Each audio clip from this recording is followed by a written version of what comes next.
रुद्र के सभी दोस्त हवेली के अंदर घुसे ही थे कि घर के अंदर बैठा जर्मन शेफर्ड कुत्ता उन पर जोर जोर से भौंकने लगता है। भाऊ भाऊ भाऊ भाऊ। कुत्ते को भौंकते हुए देख पीयूष डर जाता है और कहता है, यार ये हम पर इतना क्यों भौंक रहा है, जैसे हम कोई भूत हो। अच्छा, तो टाइगर नाराज है हमसे? वो तो होना भी चाहिए, आखिर हमने अपने दोस्तों से इसको जो नहीं मिलाया, रुद्र ने कहा। रुद्र टाइगर के पास जाता है और अपना हाथ उसके गले पर फेरने लगता है और कहता है, इनसे मिलिए, ये हैं हमारे घर के और दादाजी के रखवाले टाइगर। वाह यार, नाम तो एकदम शेरों वाला है, पीयूष ने कहा। ये है भी शेर, अच्छे अच्छों को डरा देता है। हाँ सही कहा, अभी अभी एक एग्जाम्पल देखा है हमने, अनन्या ने हंसते हुए कहा। वहीं पर हॉल में रुद्र के दादाजी व्हील चेयर पर बैठे हुए थे। रुद्र अपने सभी दोस्तों को उनके पास ले जाता है और कहता है, ये मेरे दादाजी हैं, ये बोल नहीं सकते, ना ही चल सकते हैं, इन्हें लकवा हुआ है। सब लोग दादाजी के पैर पड़ने लगते हैं। रात हो चुकी थी और सभी लोग साथ मिलकर डाइनिंग टेबल पर बैठे हुए थे। जब पीयूष ने खाने के बर्तनों पर से ढक्कन हटाना शुरू किया तो उसके मुंह में पानी आ गया। डाइनिंग टेबल पर पनीर की सब्जी, तंदूरी रोटी, रायता, दाल, सलाद और मीठे में गुलाब जामुन रखा हुआ था। खाने को देखकर पीयूष ने कहा, भाई तेरे घर क्या हर रोज इतना ही खाना बनता है, या सिर्फ कल तेरी शादी होने वाली है इसलिए इतना बना है? हाँ भाई, इतना तो रोज ही बनता है। वाह यार, फिर तो तेरे मजे ही मजे हैं, फिर भी कोई मतलब नहीं तेरा खाना खाने का, तू है तो दुबले का दुबला ही। यार ऐसा हमारे हार्मोन्स के कारण होता है, चाहे दुबला व्यक्ति कितना भी खा ले वो मोटा नहीं हो पाता, और मोटा कितना ही कम खाए पतला नहीं हो पाता। हमारी जिंदगी में एक बड़ी समस्या है, हर किसी को कुछ ना कुछ समस्या है, मोटे को पतला होना और पतले को मोटा होना है, समीर ने कहा। ये बात तो तुमने सही कही समीर, काले को गोरा होना है और गोरे को और गोरा, अनन्या ने कहा। रुद्र बहुत देर से देख रहा था कि अर्जुन कुछ चुपचाप बैठा हुआ था। अर्जुन को ऐसे चुपचाप बैठकर रुद्र ने उससे पूछा, लेखक साहब आप फिर कहाँ किस दुनिया में खो गए? कुछ नहीं रुद्र, मैं बस ये सोच रहा था कि कल तेरी शादी होने वाली है और तेरे घर में हमारे सिवा कोई और मेहमान क्यों नहीं दिख रहा। तो बात यह है कि मेरी शादी जल्दी जल्दी में हो रही है, इस वजह से हमने ज्यादा लोगों को नहीं बुलाया है, और हमारे जो रिश्तेदार है ना वो यहीं पर बलमा टोला और दास गांव में रहते हैं। जब कल शाम को शादी होगी तो वो लोग आ जाएंगे। अच्छा बढ़िया है, अर्जुन ने कहा। समीर ने रुद्र की हवेली को देखते हुए कहा, वैसे रुद्र तूने कभी बताया नहीं यार कि तेरी इतनी बड़ी हवेली है। यार कैसे बताता, कॉलेज में कभी मौका ही नहीं मिला। मौका मिलता भी कैसे, तुझे कभी तन्वी से फुर्सत ही नहीं मिली। इतना कहकर पीयूष जोर जोर से हंसने लगता है। यह सुनकर रुद्र का चेहरा उतर जाता है। एक पीयूष को छोड़कर बाकी सब चुप थे।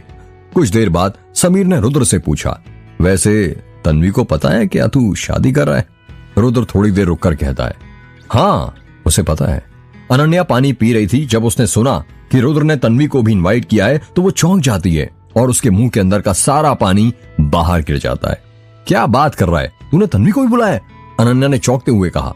हाँ तो इसमें हर्ष क्या है, रुद्र ने कहा। वो कोई तेरी सिर्फ दोस्त नहीं है, तेरी एक्स गर्लफ्रेंड रह चुकी है, और तू क्या उसे ऐतिल मुश्किल का रणवीर समझता है जो तेरी शादी में आकर चन्ना मेरे मेरा गाएगी? अनन्या ने कहा। अब वही तो देखना है, यदि सच्चा प्यार किया होगा तो आएगी, अगर नहीं तो कभी नहीं आएगी। वैसे भी मुझे लगता है वो नहीं आएगी, रुद्र ने कहा। हाँ रुद्र तू सही कह रहा है, अगर उसे आना होता तो अब तक आ जाती। वैसे भी रात के 9 बज गए, अब वो नहीं आने वाली, और कल तो वैसे ही तेरी शादी है, अर्जुन ने कहा। वैसे कुछ भी बोलो, लड़की अच्छी थी यार, समीर ने कहा। हाँ यार बहुत अच्छी थी, पता नहीं क्या जादू था उसमें। तुम्हें याद है पूरे कॉलेज के लड़के उसके पीछे पड़े थे, अनन्या ने कहा। हाँ सही कहा, और उनमें से एक मैं भी था, पर वो किसके पीछे थी, इस बोंदू रुद्र के, पीयूष ने कहा। पीयूष की बातें सुनकर सब लोग हंसने लगते हैं। यार मेरी एक बात समझ में नहीं आई, कॉलेज में तो तुम्हारा सब कुछ ठीक ठाक चल रहा था, सब लोग तुम्हारी जोड़ी की मिसाल देते थे, फिर फाइनल ईयर में ऐसा क्या हुआ कि तुम दोनों अलग हो गए, और इतने के पूरे साल एक दूसरे से बात तक नहीं की, यहाँ तक कि एक दूसरे का चेहरा भी देखना पसंद नहीं करते थे। अचानक ऐसा क्या हो गया था? अनन्या ने पूछा। कुछ बातों को यदि राज ही रहने दो तो ठीक रहता है, वरना यदि वो राज खुल जाते हैं तो सबको तकलीफ देने लगते हैं, इसलिए भला इसी में है कि उन बातों को राज ही रहने दो। और वैसे भी मेरी जिंदगी कोई किताब नहीं है जो हर कोई जब चाहे तब पढ़ सकता है। ओ दूल्हे राजा, बातों घुमा मत, ये बता तुम्हारा ब्रेकअप क्यों हुआ था? समीर ने पूछा। समीर देख भाई ऐसा है, मैं पुरानी बातों को याद करके उस पर रोना नहीं चाहता। अब उस वक्त के बारे में सोचकर मैं अपना समय बर्बाद नहीं करना चाहता यार, क्योंकि मुझे पता है अब वो वक्त लौटकर कभी वापस नहीं आ सकता, ना ही मैं उस वक्त को बदल सकता हूँ। इसलिए उन बातों को भूल जाए तो उसी में सबकी भलाई होती है। पीयूष ने टॉपिक को बदलते हुए कहा, वैसे राम काका कहाँ चले गए, दिख नहीं रहे। वो हवेली के बाहर गार्डन है ना, उसी के पास उनका घर है। रात में वो वहां पर ही रहते हैं। यार बाहर क्यों, अंदर क्यों नहीं? इतनी बड़ी हवेली है, कहीं भी रह सकते हैं आराम से। ये तो मुझे नहीं पता, पर शायद रखवाली के लिए। तुझे पता है तेरे राम काका बड़े एंटीक इंसान है, इन्हें तो कोई राइटर होना चाहिए था। बड़ी मनगढ़ंत कहानियां सुनाते हैं।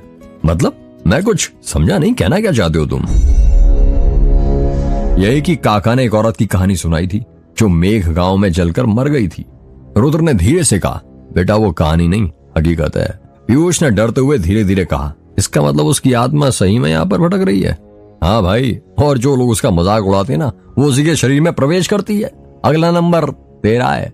रुद्र की बातें सुनकर अनन्या हंसने लगती है और कहती है, बस रुद्र, और कितना डराएगा इसे, दिख नहीं रहा इसकी हवा टाइट हो गई है।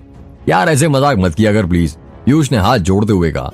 रुद्र कुछ कहता उससे पहले ही समीर ने कहा, अब यार पेट पूजा तो हो गई, ये बता सोने का इंतजाम कहाँ किया है? मुझे तो बहुत तेज नींद आ रही है। यार इतनी बड़ी हवेली है मेरी, जहां मन करे वहां सो जाना। वैसे मैं सोच रहा था आज हम सब लोग एक साथ यहीं हॉल में सोते हैं। रुद्र ने कहा, हाँ अच्छा आइडिया है, कुछ और बात भी हो जाएगी, पूरे 4 साल बाद जो मिल रहे हैं। अर्जुन ने कहा, हाँ यार पता नहीं चल रहा 4 साल कैसे गुजर गए। कॉलेज के निकल जाने के बाद तो सभी अपनी अपनी दुनिया में खो गए थे, पर अच्छा हुआ रुद्र की शादी तय हो गई और हमें फिर से मिलने का मौका मिल गया। एक काम कर रुद्र, तू ना हर साल शादियां किया कर, ऐसे में हमें हर साल मिलने का मौका मिल जाया करेगा। अनन्या ने हंसते हुए कहा, पहले एक शादी तो हो जाए, आराम से बाकी इसके बाद कर लूंगा। रुद्र ने हंसते हुए कहा। रात हो चुकी थी और सभी लोग सो रहे थे। अनन्या सोफे पर सो रही थी और बाकी सब लोग लड़के नीचे सो रहे थे। तभी पीयूष की नींद खुलती है और वो हवेली में लगी पेंडुलम घड़ी की ओर देखता है। उसमें 12 बजने में 1 मिनट कम था। जैसे ही 12 बजते हैं, एक एक करके टन टन टन 12 घंटे बजने की आवाज सुनाई देने लगती है। थोड़ी ही देर बाद उसे पायल बजने की आवाज सुनाई देती है। पीयूष को लगता है ये उसका वहम है, पर फिर थोड़ी देर बाद उसे किसी की पायल बजने की आवाज सुनाई देती है। पायल की आवाज अब ऐसे आ रही थी जैसे कोई लड़की पायल पहनकर भाग रही हो। छन छन छन छन। पीयूष को डर लगने लगता है। उसके बगल में ही समीर सो रहा था। वो समीर को अपना हाथ मारकर उठाता है। समीर, समीर उठ उठ, समीर उठ। क्या हुआ मोटे? समीर ने नींद नहीं कहा। वो किसी लड़की की पायल बजने की आवाज आ रही है। पीयूष ने डरते हुए कहा। तो मैं क्या करूं? भाई तू उठकर जरा देख लेना, मुझे बहुत डर लग रहा है। यार तू भी ना बहुत डरता है।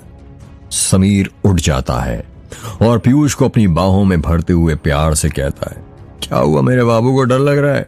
इतना कहकर समीर जोर जोर से हंसने लगता है। तभी कोई जोर जोर से दरवाजा पीटने लग जाता है। खट खट खट खट खट।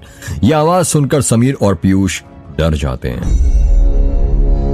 वो दोनों डर डर कर बाकी सबको उठा लेते हैं। बस रुद्र अभी भी सो रहा था। हल्ले की आवाज सुनकर रुद्र सोते हुए ही कहता है, क्या हुआ यार, इतनी रात को क्यों हल्ला कर रहे हो? वो कोई दरवाजा खटखटा रहा है। पीयूष ने डरते हुए कहा। क्या? रुद्र ने चौंकते हुए अपनी आंखें खोली और अपनी जगह पर खड़ा हो गया। हल्ले की आवाज सुनकर रुद्र की माँ आयशा, संतोष और श्वेता नीचे आ जाते हैं। क्या हुआ रुद्र, ये हल्ला किस बात का हो रहा है? रुद्र की माँ ने कहा। वो माँ कोई दरवाजा खटखटा रहा है। क्या, इतनी रात को? आयशा ने चौंक कर कहा। अनन्या कहती, यार आप सब लोग तो ऐसे डरे हो जैसे दरवाजे के पास कोई चुड़ैल खड़ी हो। रुको मैं देखती हूँ कौन है। तभी आयशा अनन्या की बात को बीच में ही काटते हुए कहती है, नहीं अनन्या चुप हो जाओ, गलती से भी उसे आवाज मत देना वरना अनर्थ हो जाएगा। क्या? अनन्या ने चौंकते हुए कहा। हाँ अनन्या, बुरी शक्तियों से कभी पूछना नहीं चाहिए कि कौन है, वरना वो घर के अंदर प्रवेश कर लेती हैं। अर्जुन ने कहा। ये कैसी बात कर रहे हो अर्जुन तुमने किताबें नहीं पढ़ी हैं क्या? तंत्र शास्त्र की किताब का ये पहला नियम है। अर्जुन ने कहा। तुम्हें नहीं पता अनन्या इस गांव के बारे में यहाँ क्या क्या होता है? आयशा ने कहा। देखिए मौसी जी, मुझे नहीं पता आपके गांव के बारे में, पर यदि आप लोग जल्दी दरवाजा नहीं खोले तो मैं खोल दूंगी। अनन्या ने गुस्से में बोला। ठीक है मैं खोलता हूँ, रुद्र ने कहा। नहीं बेटे, तुम रहने दो, रुद्र की मां ने कहा। हाँ रुद्र, तू रहने दे, मैं देखता हूँ, रुद्र के चाचा संतोष ने कहा। नहीं चाचा, मैं देखता हूं ना, आप घबराइए मत, मैं हूं ना। कोई जोर जोर से दरवाजा खटखटाए जा रहा था और रुद्र धीरे धीरे दरवाजा खोलने के लिए आगे बढ़ने लगता है। सभी लोगों के चेहरे पर डर था, सिवाय अनन्या के। स्वाति ने अपनी मां आयशा का हाथ पकड़ लिया था और वो पसीने से पूरी भीग चुकी थी। पीयूष के होठ कपकपा रहे थे। समीर के भी समझ में नहीं आ रहा था कि रात के 12 बजे के बाद इतनी रात को कौन आ सकता है। रुद्र दरवाजे के पास पहुंच चुका था और उसने अपना हाथ दरवाजे की तरफ बढ़ा लिया था। वो दरवाजा खोलने ही वाला था कि फिर उसे किसी के दरवाजा जोर जोर से खटखटाने की आवाज सुनाई देती है। खट खट खट खट खट खट खट खट।